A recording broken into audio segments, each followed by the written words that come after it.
예루살렘 입성 사건을 상고해 보려고 합니다. 3월 달에 대통령 선거가 있었죠. 그리고 당선자가 취임을 해서 이제 3개월이 넘어 지나가고 있습니다.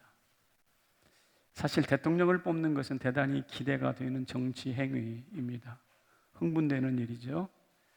그러나 그 기대와 흥분 속에서 취임했던 정부가 지지율이 20% 미만이다, 아니 20%대로 추락했다, 그런 이야기를 들으셨을 겁니다. 뭐 이유야 다양하겠지만 민심을 잘 다독이고 돌아보지 못한 이유겠지요. 그렇다면 여기서 민심이라는 게 대체 뭘까? 윤석열 대통령이 그토록 목을 메고 있는 민심이라는 게 뭘까? 한번 생각해 볼 필요가 있을 것 같습니다. 민심이라는 것이 선과 악을 구별하는 절대 기준이 될까? 진리를 판별하는 절대적인 가치 기준이 될까? 냉정히 이야기하면 그렇지 않습니다. 어쩌면 민심은 카멜레온 같아요. 변덕이 참 심합니다. 수시로 색깔을 바꿔요. 어제 옳은 일을 내일 틀렸다고 할 수도 있어요. 어제 구구의 결단을 내렸다는 한 대통령을 내일의 쿠데타의 괴수로 정죄하는 것이 민심입니다. 절대 군주를 쫓아내버렸던 프랑스 혁명, 그 혁명의 주체 세력들이 민심인데 그 민심이 최종적으로 불러냈던 사람이 누군 줄 아세요? 나폴레옹 황제예요. 여러분, 자유평등 박애를 외쳤던 프랑스 혁명의 민심인데 자유평등 박애와는 정반대인 절대 왕권보다 더 절대적으로 군림했던 황제 나폴레옹을 불러내고 말았어요. 그러다가 나폴레옹을 세인트 헤레나 섬으로, 아프리카에 있는 한 섬으로 유배시켜버리잖아요. 귀양살이를 보냅니다. 이게 역사 속에서 나타나는 민심의 정체입니다. 이렇게 볼 때 민심이라는 것은 큰 힘을 가진 것이 분명합니다. 그러나 바른 판단 기준은 될 수가 없어요. 그리고 항상 오르는 것도 아닙니다. 어찌 죄로 부패한 인간들의 민심이 절대적인 판단 기준이 되겠어요? 개인적으로 완성되지 않는데 어찌 불완전한 개인을 집단화했다고 그게 완전해질 수 있겠느냐고요. 성경을 보면 민심의 이런 실패와 오류가 더 분명하게 보입니다. 한번 읽어볼까요? 시작. 제 멋대로 춤추는 민심. 예수님을 바라보는 유대인들의 민심이 어땠을까요? 오병이어의 기적을 행했을 때는 그야말로 예수 붙들어서 임금 삼으면 좋겠다 하고 모든 사람들이 환영과 박수 일색이었죠. 그야말로 인기 최절정이었거든요. 오병이어 때만 하더라도. 그런데 인기가 높아지는 예수를 바라보고 불안한 사람들이 있었죠. 당국자들입니다. 바리새인, 서기관. 그들을 중심으로 험담과 공격과 비판을 통해서 마침내 예수를 살해할, 죽일 음모를 꾸밉니다. 그래서 예수님이 수차례 몸을 피해야 할 만큼 위기에 처했습니다. 그러다가 죽은 나사로를 살렸잖아요. 민심이 확 바뀝니다. 아니, 죽은 자를 살렸다고? 그 사건 이후에 오늘 본문에서 예루살렘으로 예수님이 입성하라는 장면이 오늘 본문인데 그 나사로를 살린 인기의 대폭발이 이어져서 호산나 찬송하리로다 큰 무리를 지어서 예수님을 따르며 환영합니다. 그랬던 그들이 며칠 후, 단 일주일도 못 가서 며칠 후 다시 십자가에 못 박으라고 외치고 있습니다. 그러니까 환호와 음모, 환호와 처형을 반복하면서 마치 조석 변개처럼 바뀌는 것이 민심입니다. 따라서 민심은 얼마든지 손바닥 뒤집듯이 뜻을 뒤집고 정의를 빙자해서 사람을 죽일 수가 있어요. 실제 예수님도 이 민심이라는 것에 처형당합니다. 여러분들은 이쯤에서 민심이 무엇인지 한번 생각해 보세요. 연예인들에게 인기가 밥 먹여주냐라고 말하면 대답은 그렇다라고 말합니다. 인기가 있으면 밥도 먹고 부자도 되고 오라는 것도 많고 참 좋지 않겠어요? 그러나 인기 때문에 죽는 사람도 자주 있습니다. 우리가 잘 알고 있던 배우 최진실 씨. 그는 얼마나 최고의 부자 되세요? 라는 축복 메시지를 기억하고 있습니다. 그 인기 뒷면에 악플과 협박에 못 이겨서 스스로 목숨을 끊잖아요.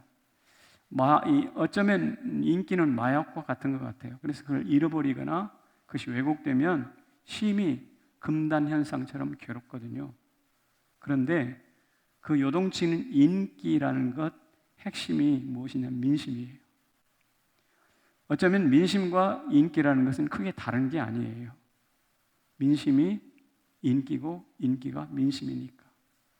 그런데 예수님은 이 민심에 좌우되지 않습니다. 왕 삼으려고 할 때에 그들을 피하셨습니다.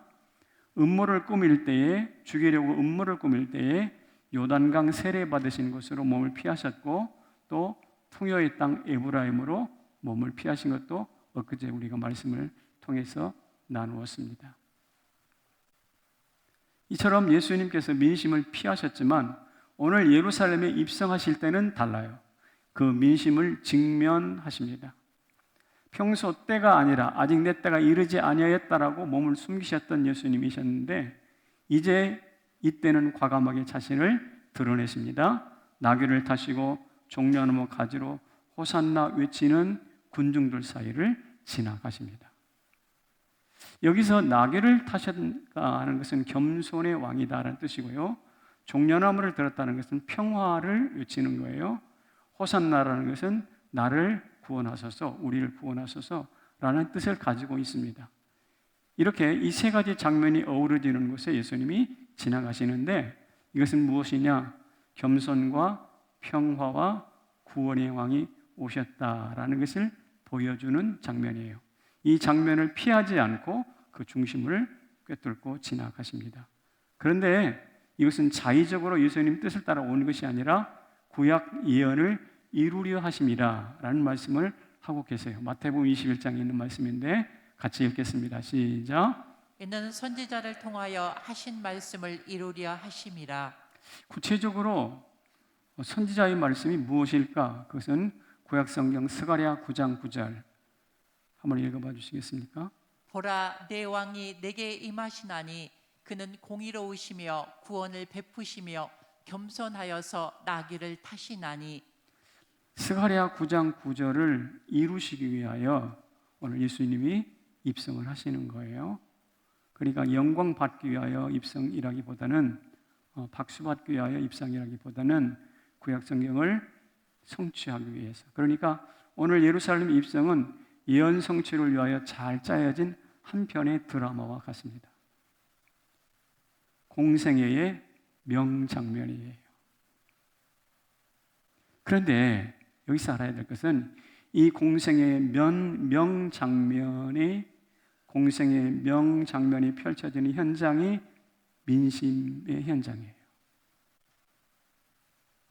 그 민심을 오늘 예수님이 직면하십니다. 그리고 그 민심을 되받으셔서 예언의 성취로 삼으십니다.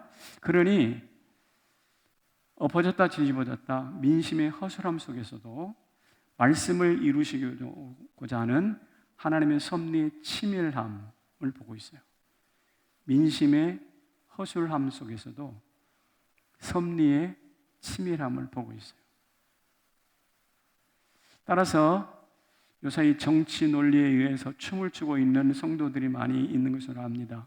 좌파, 우파에 의하여 여러분의 정신세계가 흔들리고 있는 분들 있을 거예요. 기억하십시오. 어리석은 자들만이 민심의 춤을 춥니다. 다음, 그렇다면 우리가 알아야 될 것은 이것입니다. 진리는 흔들림이 없이 어떻게? 제 길을 간다. 제 길을 갑니다. 민심은 엎어졌다 뒤집어졌다. 자유평등 박애를 부르짖다가 절대 독재를 불러오는 이 이율배반 일을 아낌없이 역사 속에서 저질러내지만 그러나 진리는 흔들리지 않고 제 길을 간다는 거예요.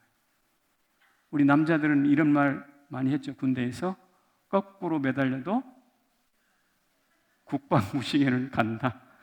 아, 정말 땀 흘리며 훈련받으며 정말 고통이 심한데 그때 이 머리바가를 하고 엎드려 뻗쳐를 하면서도 생각하는 것은 이 순간에도 국방무시개는 가고 있어.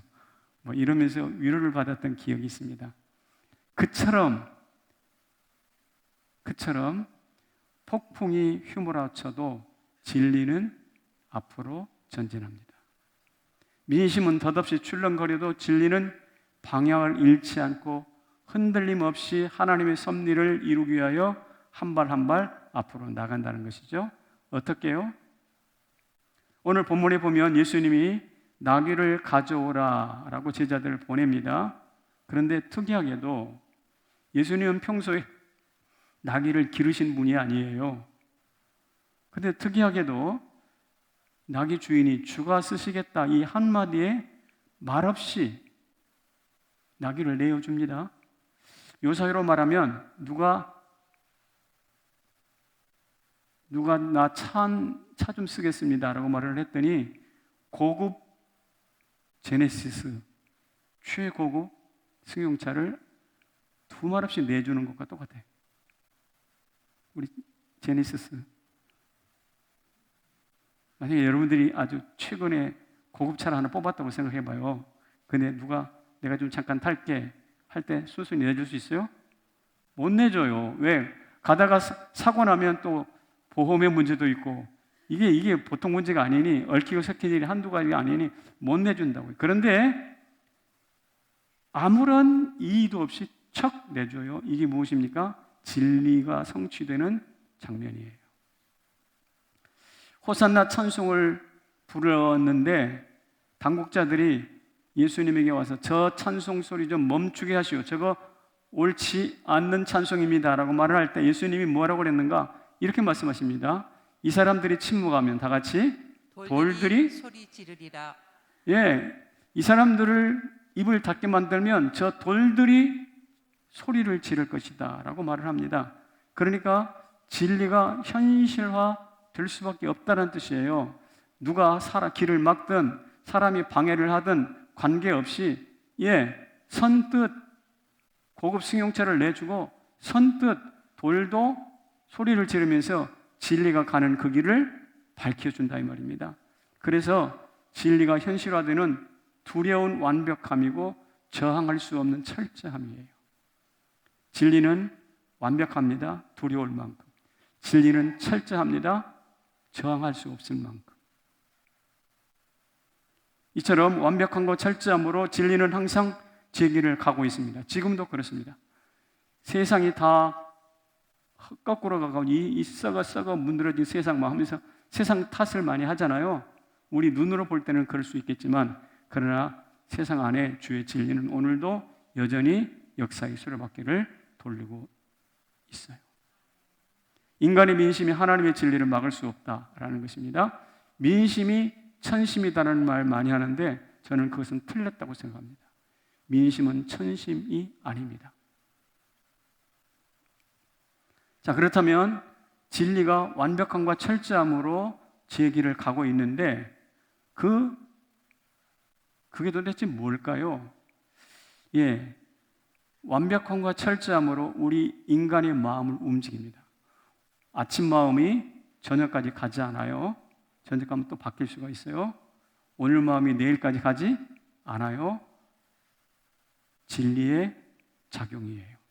시간과 공간을 철저하게 짜 맞추십니다. 움직이는 것 멈추고 멈춘 것을 움직이고 이어진 것은 끊어내고 끊어진 것은 또 이어줍니다.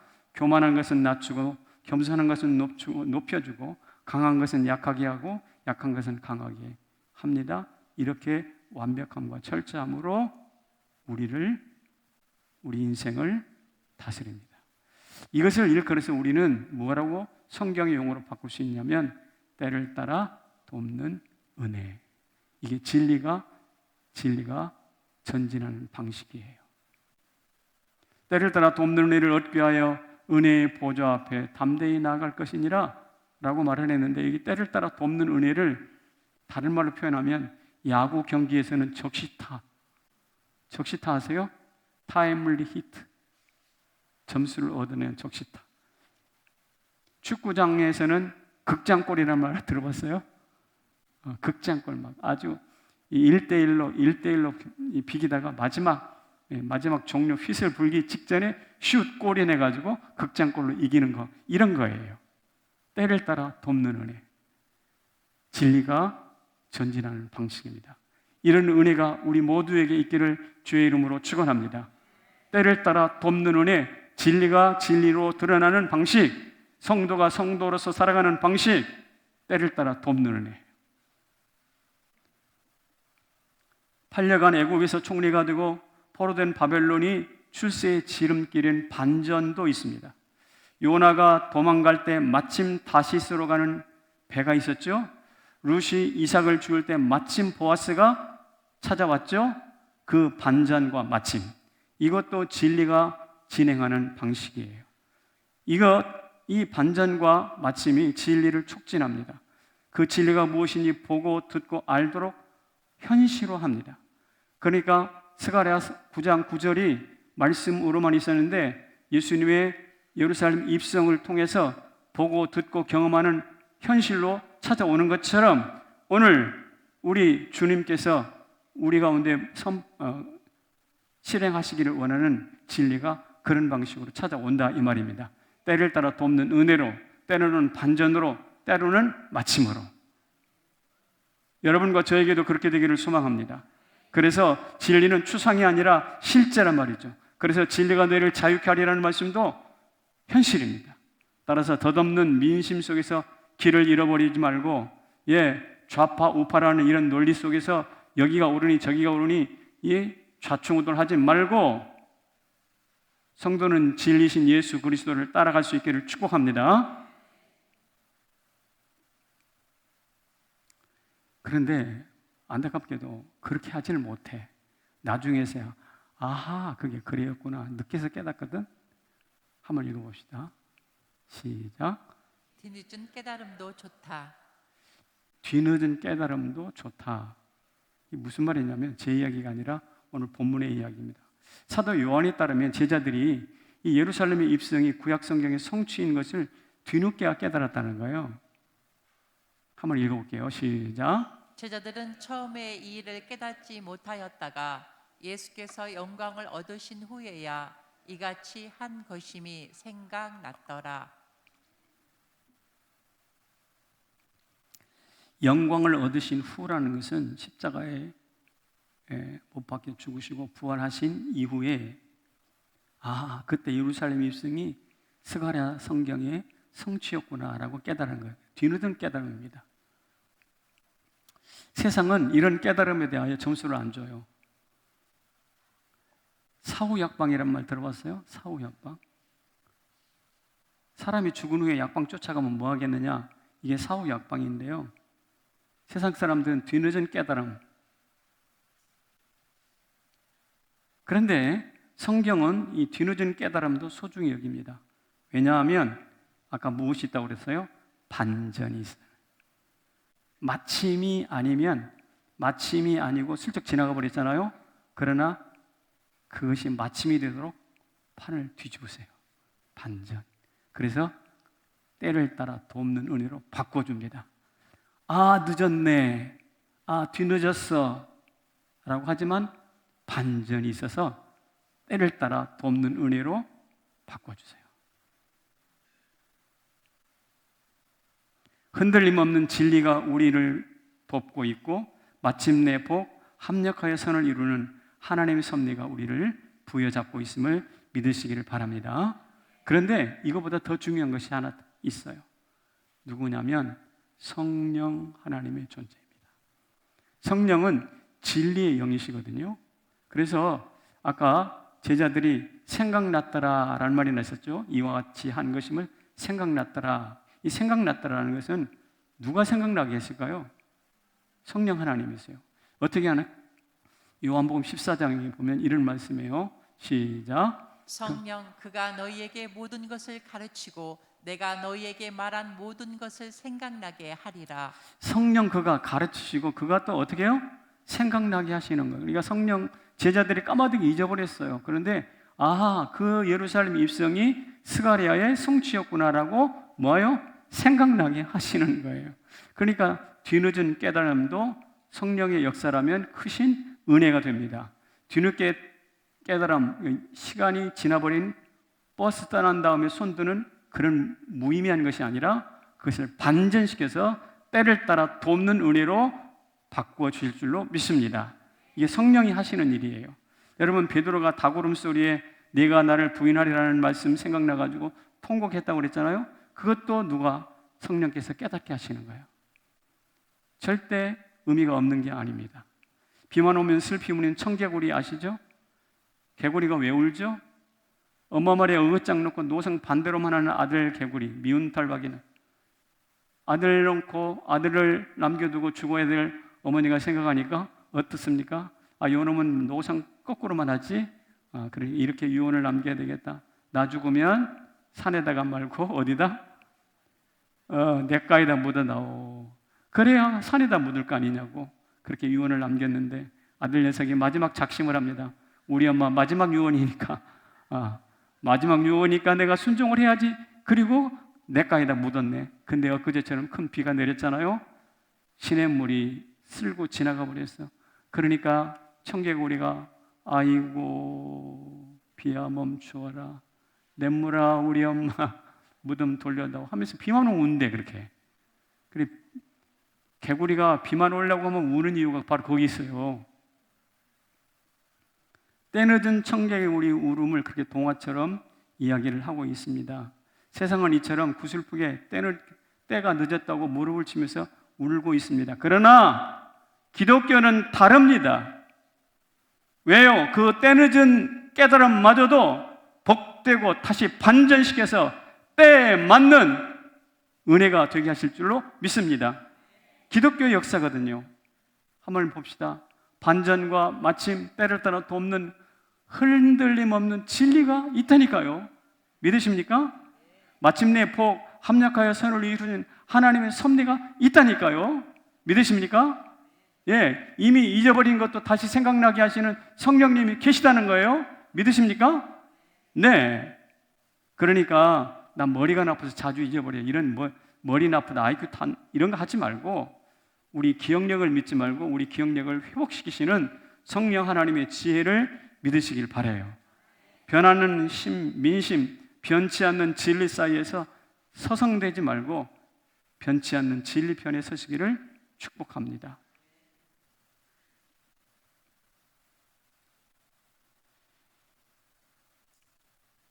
자, 그렇다면 오늘 본문으로 다시 돌아가서 이 본문을 묵상하면서 이 질문을 빠뜨리면 본문을 읽지 않은 거예요. 지금 내 손에는 무엇이 있는가? 예수님을 따라 소리를 지르며 입성했던 사람들이 누군지 저는 궁금했어요. 그런데 성경을 보면 두 무리로 나뉘어집니다. 나사로를 무덤에서 불러내어 죽은 자 가운데서 살리실 때에 함께 있던 무리, 첫 번째 무리예요. 그러니까 나사로의 부활을 직접 목격했던 사람들입니다. 이 무리들이 증거한대라. 그 다음에 이에 무리가 예수를 맞음은 이란 말이 나와 있는데 여기서 이에 무리가 예수를 맞음이라는 것은 예루살렘에 입성할 때 예수님을 맞이했다는 뜻이에요.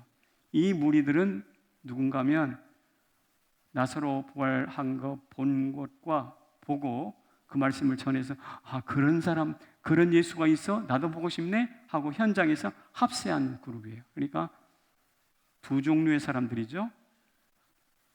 특이한 조합입니다. 이질적인 조합이에요.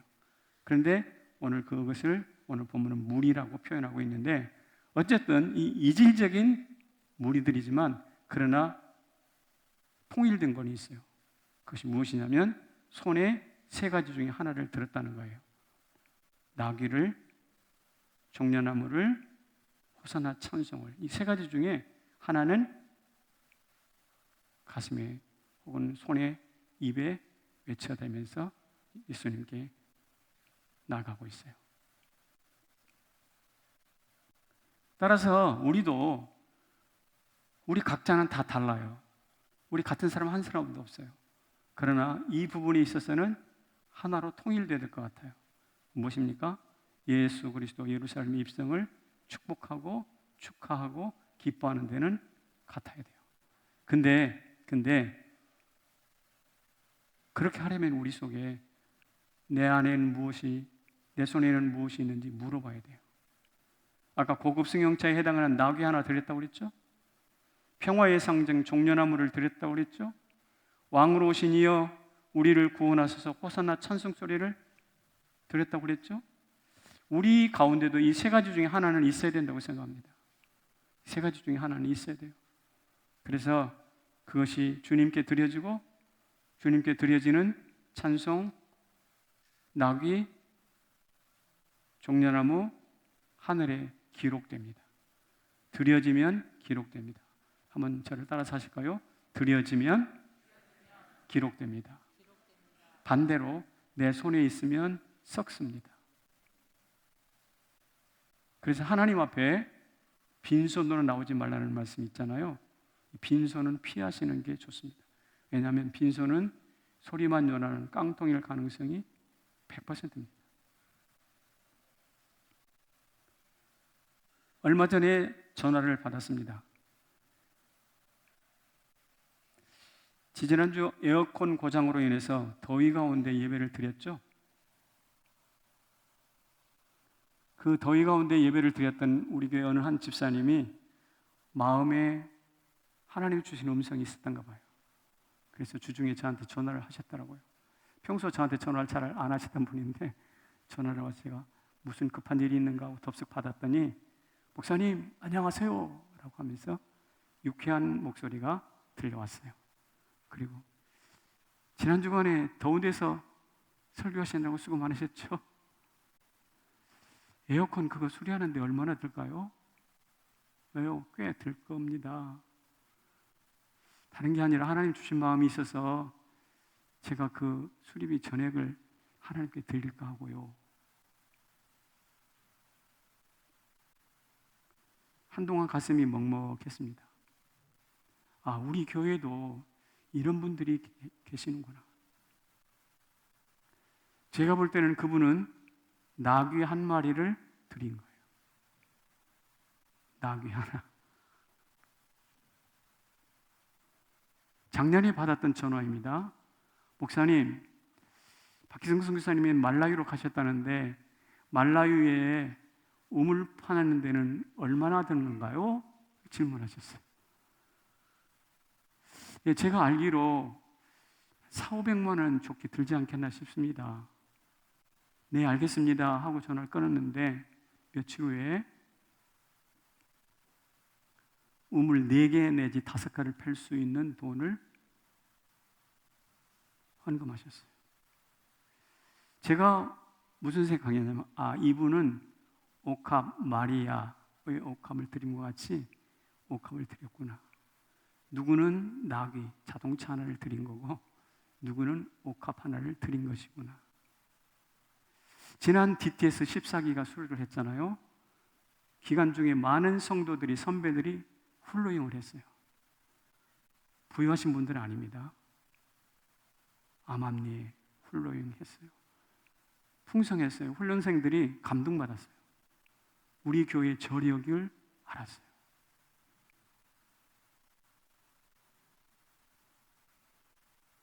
오늘 찬양 사역자 4분이 오셔서 자원봉사 하십니다. 출연료 없습니다. 출연료 없습니다. 이분은 호산나 찬송하리로다 다윗의 자, 이 무리들이 찬송하는 것과 똑같은 찬송을 오늘 드리려고 오시는 겁니다. 여러분, 제가 몇 가지 케이스를 말씀드렸는데 이런 것들이 그래 너의 이야기야 로 끝나면 안 되고 나의 이야기가 되어야 합니다. 성경을 읽고도 그때 그 사람들은 그랬구먼 덮어버리면 안 됩니다. 이 이야기가 나의 이야기가 되어야 되는 거죠.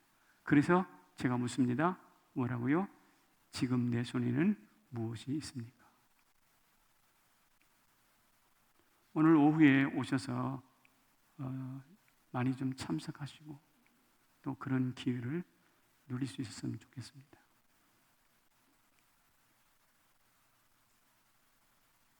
자, 이렇게 우리가 내 손에 있는 것을 하나님께 드릴 때 같이 읽겠습니다.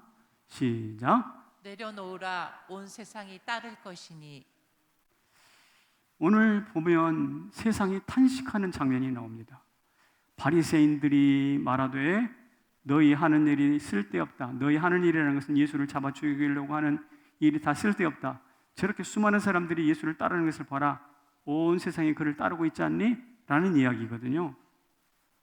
그러니까 당국자들이 자기네들의 예수 잡아 죽이려는 시도를 이제는 포기해야 되겠구나 라고 탄식하는 장면입니다. 판도가 예수님께로 완전히 뒤집혔습니다. 얼마나 우리가 바라고 기대하는 바인가요? 그런데 여기서 기억할 것은 덧없는 민심, 흔들리는 진리, 나귀, 종려나무, 호사나 찬송을 드린 헌신, 이것이 있었기 때문에 그런 일이 나타난다는 거예요. 저는 이것을 하나로 묶어서 뭐라고 표현하고 싶으냐면 내려놓음이라고 생각합니다. 여러분들이 가지고 있었던 것들 하나님 앞에 내려놓으시기를 바랍니다. 그럴 때 성도의 위대한 내려놓음이 세상의 음모를 깨트려서 세상으로 진리는 이길 수가 없구나 라고 탄식하게 만드는 거예요. 세상 민심은 성도의 헌신을 이기지 못합니다. 따라서 아까 서두에 말씀드린 것처럼 좌충우돌하는 인기, 민심에 휘둘리지 말기를 바랍니다. 진리에 변치 않는 진리의 행진에 예루살렘 입성에 우리도 함께 동참할 수 있기를 바랍니다. 내 손에 무엇이 있는지 확인할 수 있기를 바랍니다. 야망의 문을 닫고 겸손의 스위치를 켜시기를 바랍니다. 그래야 하나님의 반전, 마침 흔들리지 않는 진리가 작동하고요. 우리를 쓰러뜨리려고 하던 세상이 실패했음을 깨닫고 탄식하면서 오히려 우리를 따라오는 대반전이 나타날 줄로 믿습니다. 우루과이 무히카 대통령이라는 분이 계신데요. 이분 언론에 자주 등장하시는 분이세요. 그분은 농가 주택 하나와 낡은 자동차 한 대가 자기 소유의 전부입니다. 매일 대통령궁에서 출근하는 게 아니라 어떻게 하는가? 자기 농가에서 출근합니다. 대통령궁에는 소외된 자들을 초청해가지고 위로의 파티를 열고 대통령 월급의 90%를 사회에 환원한다고 합니다. 그는 유엔 총회에 가서 연설을 할 때도 넥타이를 매지 않고 수수한 농부의 차림으로 찾아갑니다. 대단히 절제된 삶을 살아갑니다. 그는 백성들의 민심은 소중히 여기지만 인기에 대해서는 관심이 없습니다. 독립전쟁을 이끌었던 미국의 조지 워싱턴, 그분은 대통령을 2번이나 연임했습니다. 3번 연임하십시오 라고 말을 했음에도 불구하고 다 내려놓고 자기 고향에 돌아가서 농사를 짓습니다. 그에게는 민심과 인기라는 것이 상관이 없어요. 자기 길을 걸어가는 거예요. 이처럼 이 두 대통령은 모두 민심을 뒤로하고 무엇을 따랐는가? 성경적 진리를 따라갔어요. 그리고 내려놓았어요. 자기 권리도 내려놓았어요. 드렸어요. 그랬더니 지금도 온 세상이 그를 따르고 있습니다. 오늘 우리가 가야 할 길도 동일합니다. 내려놓으십시다. 온 세상이 여러분들을 따라갈 줄로 믿습니다. 그게 바로 진정한 인기입니다. 자리에서 일어나십시오.